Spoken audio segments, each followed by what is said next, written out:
ओम शांति। 16 जनवरी 2025।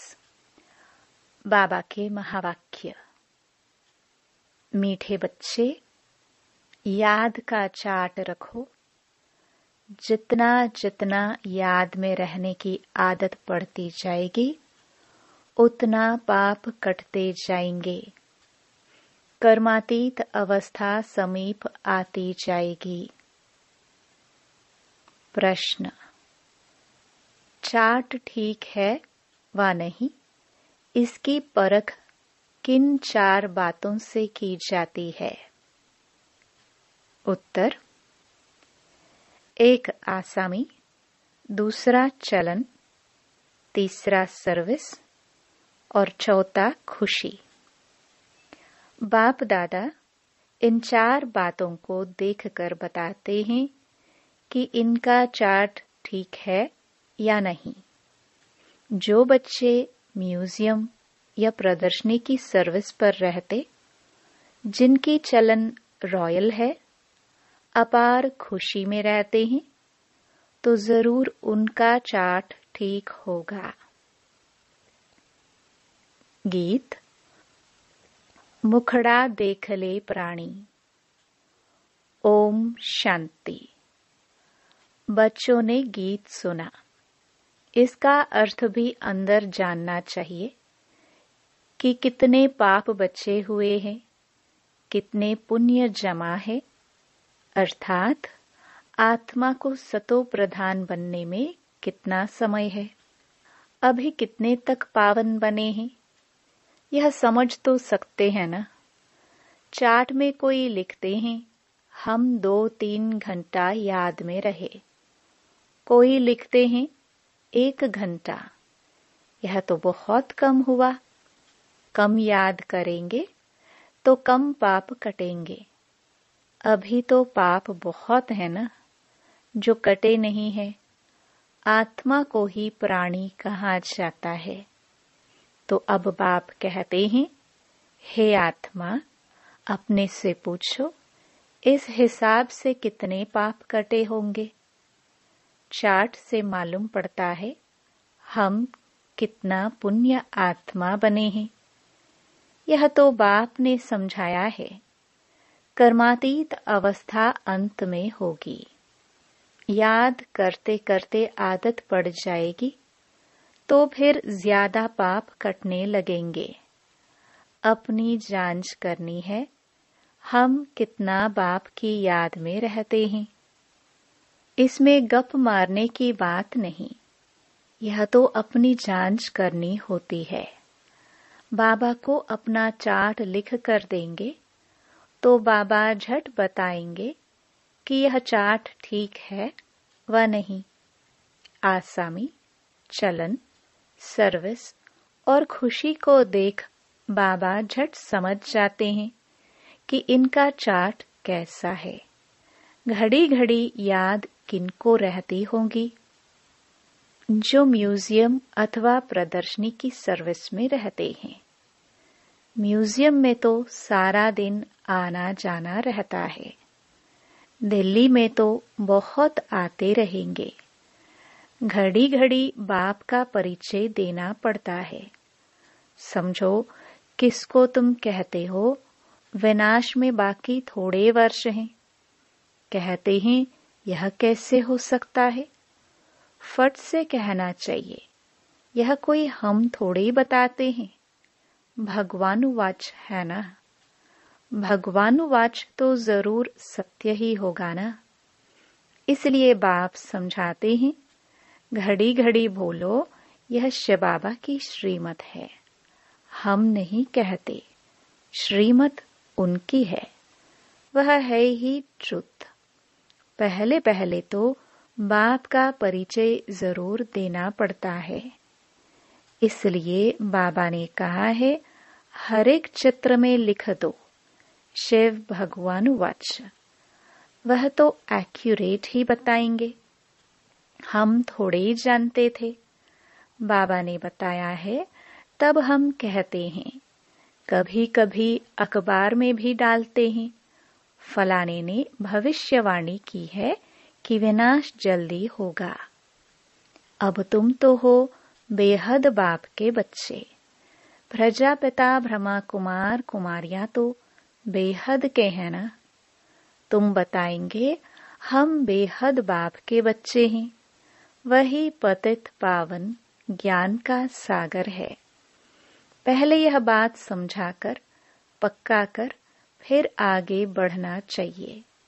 शिव बाबा ने यह कहा है, यादव कौरव आदि विनाश काले विपरीत बुद्धि। शिव बाबा का नाम लेते रहेंगे तो इसमें बच्चों का भी कल्याण है। शिव बाबा को ही याद करते रहेंगे। बाप ने जो तुमको समझाया है वह तुम फिर औरों को समझाते रहो तो सर्विस करने वालों का चार्ट अच्छा रहता होगा। सारे दिन में 8 घंटा सर्विस में बिजी रहते हैं, करके 1 घंटा रेस्ट लेते होंगे, फिर भी 7 घंटे तो सर्विस में रहते हैं ना। तो समझना चाहिए उनके विक्रम बहुत विनाश होते होंगे। बहुतों को घड़ी घड़ी बाप का परिचय देते हैं तो जरूर ऐसे सर्विसेबल बच्चे बाप को भी प्रिय लगेंगे। बाप देखते हैं यह तो बहुतों का कल्याण करते हैं। रात दिन इनको यही चिंतन है, हमको बहुतों का कल्याण करना है। बहुतों का कल्याण करना गोया अपना करते हैं। स्कॉलरशिप भी उनको मिलेगी जो बहुतों का कल्याण करते हैं। बच्चों को तो यही धंधा है, टीचर बन बहुतों को रास्ता बताना है। पहले तो यह नॉलेज पूरी धारण करनी पड़े। कोई का कल्याण नहीं करते तो समझा जाता है इनकी तकदीर में नहीं है। बच्चे कहते हैं, बाबा हमको नौकरी से छुड़ाओ, हम इस सर्विस में लग जाए। बाबा भी देखेंगे बरोबर यह सर्विस के लायक हैं, बंधन मुक्त भी हैं, तब कहेंगे भल 500,000 कमाने से तो इस सर्विस में लग बहुतों का कल्याण करो। अगर बंधन मुक्त है तो सो भी बाबा सर्विसेबल देखेंगे तो राय देंगे। सर्विसेबल बच्चों को तो जहां तहां बुलाते रहते हैं। स्कूल में स्टूडेंट पढ़ते हैं ना, यह भी पढ़ाई है। यह कोई कॉमन मत नहीं है। सत माना ही सच बोलने वाला। हम श्रीमत पर आपको यह समझाते हैं, ईश्वर की मत अभी ही तुमको मिलती है। बाप कहते हैं तुमको वापस जाना है। अब बेहद सुख का वर्षा लो। कल्प कल्प तुमको वर्षा मिलता आया है, क्योंकि स्वर्ग की स्थापना तो कल्प कल्प होती है ना। यह किसको पता नहीं है कि 5000 वर्ष का यह सृष्टि चक्र है। मनुष्य तो बिल्कुल ही घोर अंधियारे में है। तुम अभी घोर रोशनी में हो। स्वर्ग की स्थापना तो बाप ही करेंगे। यह तो गायन है। भंबोर को आग लग गई तो भी अज्ञान नींद में सोए रहे। तुम बच्चे जानते हो बेहद का बाप ज्ञान का सागर है। ऊंचते ऊंच बाप का कर्तव्य भी ऊंच है। ऐसे नहीं ईश्वर तो समर्थ है, जो चाहे सो करे। नहीं, यह भी ड्रामा अनादि बना हुआ है। सब कुछ ड्रामानुसार ही चलता है। लड़ाई आदि में कितने मरते हैं, यह भी ड्रामा में नोंद है। इसमें भगवान क्या कर सकते हैं? अर्थक्वेक आदि होती हैं तो कितने रड़ियां मारते हैं। हे भगवान, परंतु भगवान क्या कर सकते हैं? भगवान को तो तुमने बुलाया है, आकर विनाश करो। पतित दुनिया में बुलाया है, स्थापना करके सबका विनाश करो, मैं करता नहीं हूँ, यह तो ड्रामा में नोंद है। खूने नाहे खेल हो जाता है, इसमें बचाने आदि की तो बात ही नहीं। तुमने कहा है पावन दुनिया बनाओ, तो जरूर पतित आत्माएं जाएंगी ना। कोई तो बिल्कुल समझते नहीं है, श्रीमत का अर्थ भी नहीं समझते हैं। भगवान क्या है, कुछ नहीं समझते। कोई बच्चा ठीक पढ़ता नहीं है तो माँ बाप कहते तुम तो पत्थर बुद्धि हो। सतयुग में तो ऐसे नहीं कहते, कलयुग में है ही पत्थर बुद्धि। पारस बुद्धि यहाँ कोई हो ना सके। आजकल तो देखो मनुष्य क्या क्या करते रहते हैं। एक हाथ निकाल दूसरी डाल देते हैं। अच्छा, इतनी मेहनत कर यह किया, परंतु इससे फायदा क्या? करके थोड़े दिन और जीता रहेगा। बहुत रिद्धि सिद्धि सीख कर आते हैं, फायदा तो कुछ भी नहीं। भगवान को याद ही इसलिए करते हैं, हमको आकर पावन दुनिया का मालिक बनाओ। हम पतित दुनिया में रह बहुत दुखी हुए हैं। सतयुग में तो कोई बीमारी आदि दुख की बात होती नहीं। अभी बाप द्वारा तुम कितना ऊंच पद पाते हो। यहाँ तो मनुष्य पढ़ाई से ही ऊंच डिग्री पाते हैं, बड़े खुश रहते हैं। तुम बच्चे समझते हो यह तो बाकी थोड़े रोज जिएंगे। पापों का बोझा तो सिर पर बहुत है, बहुत सजाए खाएंगे। अपने को पतित तो कहते हैं ना। विकार में जाना पाप नहीं समझते। पाप आत्मा तो बनते हैं ना। कहते हैं गृहस्थ आश्रम तो अनादि चला आता है। समझाया जाता है सतयुग त्रेता में पवित्र गृहस्थ आश्रम था, पाप आत्माएं नहीं थे। यहाँ पाप आत्माएं हैं, इसलिए दुखी हैं। यहाँ तो अल्पकाल का सुख है। बीमार हुआ यह मरा, मौत तो मुख खोलकर खड़ा है। अचानक हार्ट फेल हो जाते हैं। यहाँ है ही काग विष्टा समान सुख। वहां तो तुमको अथाह सुख है। तुम सारे विश्व के मालिक बनते हो। किसी भी प्रकार का दुख नहीं होगा, न गर्मी न ठंडी होगी। सदैव बहारी मौसम होगा।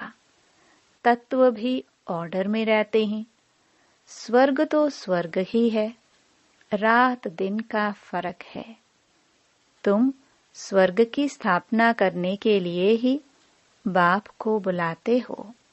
आकर पावन दुनिया स्थापन करो, हमको पावन बनाओ। तो हर एक चित्र पर शिव भगवानुवाच लिखा हुआ हो। इससे घड़ी घड़ी शिव बाबा याद आएगा। ज्ञान भी देते रहेंगे। म्यूजियम अथवा प्रदर्शनी की सर्विस में ज्ञान और योग दोनों इकट्ठे चलते हैं। याद में रहने से नशा चढ़ेगा। तुम पावन बन सारे विश्व को पावन बनाते हो। जब तुम पावन बनते हो तो जरूर सृष्टि भी पावन चाहिए। पिछाड़ी में कयामत का समय होने के कारण सबका हिसाब किताब चुकतो हो जाता है। तुम्हारे लिए हमको नई सृष्टि का उद्घाटन करना पड़ता है। फिर ब्रांचेस खोलते रहते हैं। पवित्र बनाने के लिए नई दुनिया सतयुग का फाउंडेशन तो बाप बिगर कोई डाल ना सके। तो ऐसे बाप को याद भी करना चाहिए। तुम म्यूजियम आदि का उद्घाटन बड़े आदमियों से कराते हो तो आवाज होगा। मनुष्य समझेंगे यहाँ यह भी आते हैं, कोई कहते हैं तुम लिख कर दो, हम बोलेंगे। वह भी रॉन्ग हो गया। अच्छी रीति समझकर बोले ओरली तो बहुत अच्छा है। कोई तो लिखत पढ़कर सुनाते हैं जिससे एक्यूरेट हो। तुम बच्चों को तो ओरली समझाना है। तुम्हारी आत्मा में सारी नॉलेज है ना, फिर तुम औरों को देते हो। प्रजा वृद्धि को पाती रहती है, आदमशुमारी भी बढ़ती जाती है ना। सब चीज बढ़ती रहती है। झाड़ सारा झड़झड़ीभूत हो गया है। जो अपने धर्म वाले होंगे वह निकल आएंगे। नंबरवार तो है ना, सब एक रस नहीं पढ़ सकते हैं। कोई 100 से 1 मार्क भी उठाने वाले हैं। थोड़ा भी सुन लिया, 1 मार्क मिली तो स्वर्ग में आ जाएंगे। यह है बेहद की पढ़ाई, जो बेहद का बाप ही पढ़ाते हैं। जो इस धर्म के होंगे वह निकल आएंगे। पहले तो सबको मुक्तिधाम अपने घर जाना है, फिर नंबरवार आते रहेंगे। कोई तो त्रेता के अंत तक भी आएंगे। भल ब्राह्मण बनते हैं, लेकिन सभी ब्राह्मण कोई सतयुग में नहीं आते, त्रेता अंत तक आएंगे। यह समझने की बातें हैं। बाबा जानते हैं राजधानी स्थापन हो रही है। सब एक रस हो नहीं सकते। राजाई में तो सब वैरायटी चाहिए। प्रजा को बाहर वाला कहा जाता है। बाबा ने समझाया था, वहां वजीर आदि की दरकार नहीं रहती। उन्हों को श्रीमत मिली जिससे यह बने, फिर यह थोड़ी कोई से राय लेंगे। वजीर आदि कुछ नहीं होते। फिर जब पतित होते हैं तो एक वजीर, एक राजा रानी होते हैं। अभी तो कितने वजीर हैं। यहाँ तो पंचायती राज्य है ना। एक की मत न मिले दूसरे से। एक से दोस्ती रखो, समझाओ, काम कर देंगे। दूसरा फिर आया, उनको ख्याल में न आया तो और ही काम को बिगाड़ देंगे। एक की बुद्धि न मिले दूसरे से। वहां तो तुम्हारी सब कामनाएं पूरी हो जाती हैं। तुमने कितना दुख उठाया है, इसका नाम ही है दुखधाम। भक्ति मार्ग में कितने धक्के खाए हैं, यह भी ड्रामा। जब दुखी हो जाते हैं तब बाप आकर सुख का वर्षा देते हैं। बाप ने तुम्हारी बुद्धि कितनी खोल दी है। मनुष्य तो कह देते साहूकारों के लिए स्वर्ग है, गरीब नरक में है। तुम यथार्थ रीति जानते हो स्वर्ग किसको कहा जाता है। सत्युग में थोड़े ही कोई रहम दिल कह बुलाएंगे। यहाँ बुलाते हैं रहम करो, लिबरेट करो। बाप ही सबको शांति धाम, सुख धाम ले जाते हैं। अज्ञान काल में तुम भी कुछ नहीं जानते थे। जो नंबर 1 तमो प्रधान, वही फिर नंबर 1 सतो प्रधान बनते हैं। यह अपनी बड़ाई नहीं करते हैं। बड़ाई तो एक की ही है। लक्ष्मी नारायण को भी ऐसा बनाने वाला तो वह है ना। ऊंच ते ऊंच भगवान, वह बनाते भी ऊंच हैं। बाबा जानते हैं सब तो ऊंच नहीं बनेंगे, फिर भी पुरुषार्थ करना पड़े। यहाँ तुम आते ही हो नर से नारायण बनने। कहते हैं बाबा हम तो स्वर्ग की बादशाही लेंगे। हम सत्यनारायण की सच्ची कथा सुनने आए हैं। बाबा कहते हैं अच्छा, तेरे मुख में गुलाब, मेहनत करो। सब तो लक्ष्मी नारायण नहीं बनेंगे। यह राजधानी स्थापन हो रही है। राजाई घराने में, प्रजा घराने में चाहिए तो बहुत न। आश्चर्यवत सुनंती कथंती फारकती देवंती, फिर वापस भी आ जाते हैं। जो बच्चे अपनी कुछ न कुछ उन्नति करते हैं तो छड़ पड़ते हैं, सरेंडर होते ही हैं गरीब, देह सहित, और कोई भी याद ना रहे। बड़ी मंजिल है। अगर संबंध जुटा हुआ होगा तो वह याद जरूर पड़ेंगे। बाप को क्या याद पड़ेगा? सारा दिन बेहद में ही बुद्धि रहती है। कितनी मेहनत करनी पड़ती है। बाप कहते हैं, मेरे बच्चों में भी उत्तम, मध्यम, कनिष्ठ हैं। दूसरे कोई आते हैं तो भी समझते हैं यह पतित दुनिया के हैं, फिर भी यज्ञ की सर्विस करते हैं तो रिगार्ड देना पड़ता है। बाप युक्तिबाज तो है ना? नहीं तो यह tower of silence holiest of Holi tower है, जहां होलीएस्ट ऑफ होली बाप सारे विश्व को बैठ होली बनाते हैं। यहाँ कोई पतित आ ना सके, परंतु बाप कहते हैं, मैं आया ही हूं सभी पतितों को पावन बनाने। इस खेल में मेरा भी पार्ट है। अच्छा, मीठे मीठे सिखिलदे बच्चों प्रति माता पिता बाप दादा का याद प्यार और गुड मॉर्निंग।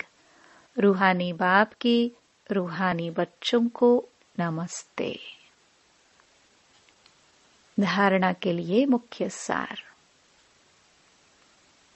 पहला, अपने चार्ट को देखते जांच करनी है कि कितने पुण्य जमा है।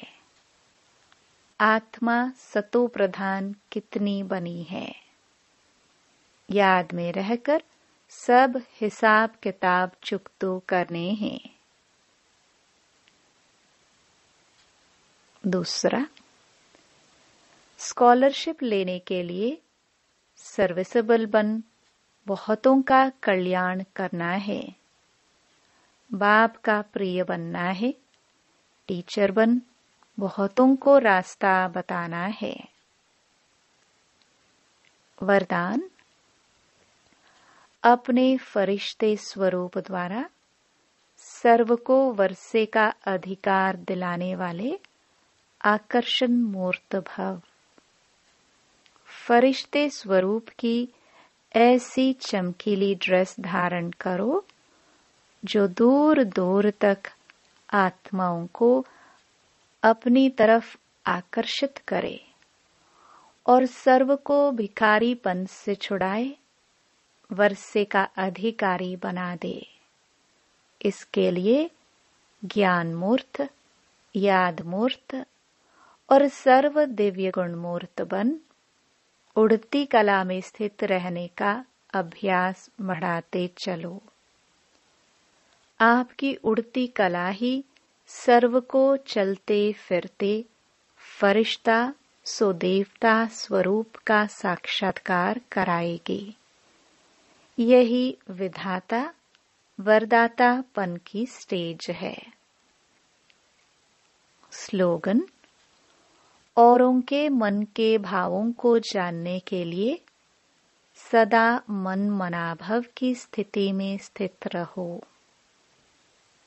अपनी शक्तिशाली मनसा द्वारा सकाश देने की सेवा करो। मनसा शक्ति का दर्पण है, बोल और कर्म। चाहे अज्ञानी आत्माएं, चाहे ज्ञानी आत्माएं, दोनों के संबंध संपर्क में बोल और कर्म शुभ भावना, शुभ कामना वाले हो। जिसकी मनसा शक्तिशाली व शुभ होगी, उसकी वाचा और कर्मणा स्वतः ही शक्तिशाली शुद्ध होगी, शुभ भावना वाली होगी। मनसा शक्तिशाली अर्थात याद की शक्ति श्रेष्ठ होगी, शक्तिशाली होगी, सहज योगी होंगे। ओम शांति।